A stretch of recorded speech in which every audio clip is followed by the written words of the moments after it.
Hey guys, Joe here, back to the Word. Today I want to talk about draw near. God gives grace to the humble. I'm going to finish a chapter that we started previously in a different video of James chapter 4, and I'm going to jump in to verse 6. It says, "But he gives more grace. Therefore it says, God opposes the proud, but gives grace to the humble.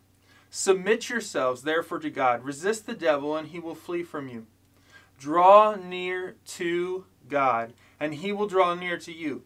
Cleanse your hands, you sinners, and purify your hearts, you double-minded. Be wretched and mourn and weep. Let your laughter be turned to mourning and your joy to gloom. Humble yourselves before the Lord, and he will exalt you." Verse 6 says, "But he gives more grace." In a previous video, I talked about the fact that chapter 4 opens with this talk about us battling against the flesh. That those of us who choose to sin, choose the desires of the flesh, have put ourselves as an enemy against God.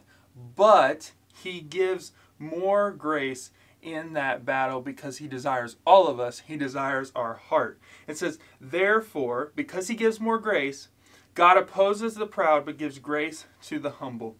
Submit yourselves therefore to God. Resist the devil, and he will flee from you. Verse 7 talks about submit. Submit ourselves to the Lord. Follow the ways of the Lord. I love it when Kyle Idleman in his First Peter study from Right Now Media talks about submission. He says biblical submission is placing ourselves under someone's leadership with a happy spirit. That's what we're talking about here. Instead of placing ourselves under our rule and reign and going after the sinful desires of the flesh, we submit ourselves to God.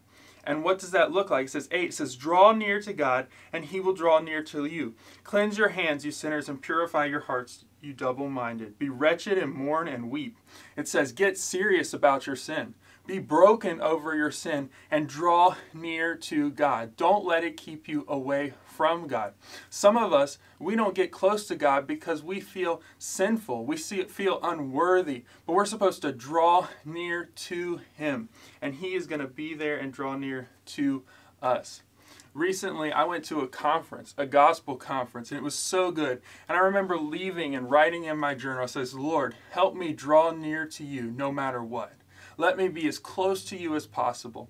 And if there's any sinful desire or a person or a relationship or a situation that's trying to pull me away, help me and give me the courage to kill that, to be as close to you as possible."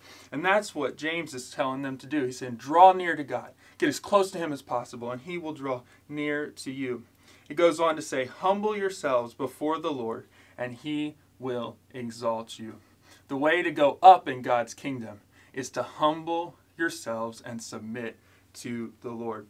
He goes on in verses 11 and 12. James finishes it out by warning us that as we submit to God, as we humble ourselves before him, that we're going to be tempted to look around. We're going to be tempted to judge others and see if they're following the Lord rightly and point out their issues. But he says there is only one lawgiver and judge, he who is able to save and to destroy. And so we need to leave that judging to the Lord. But we need to personally put ourselves as close to the Lord as possible. And so my challenge for you guys today, and what I've been thinking about, is I want to challenge you to do whatever you need to do to draw near to the Lord today. And James says he will draw near to you. And so for some of you, that may mean going back to the beginning of this chapter and saying, I've had some sinful desires of the flesh. I don't even know what they are. Lord, show me what they are so I can kill them, so I can respond to this offer of grace and be as close to you as possible. For some of us, it may mean the fact that we know what they are. And we've allowed those sins to distance ourselves from God. And we need to draw near to him and allow him to draw near to us. This is a beautiful passage about God's grace, that he resists the proud, those who want to go after sin, those who think they're right to go after sin. But he exalts, gives grace, loves, and draws near the humble. Let us be those people who are following Jesus today. That's all. God bless. See you guys soon. I hope this encouraged you where you are today.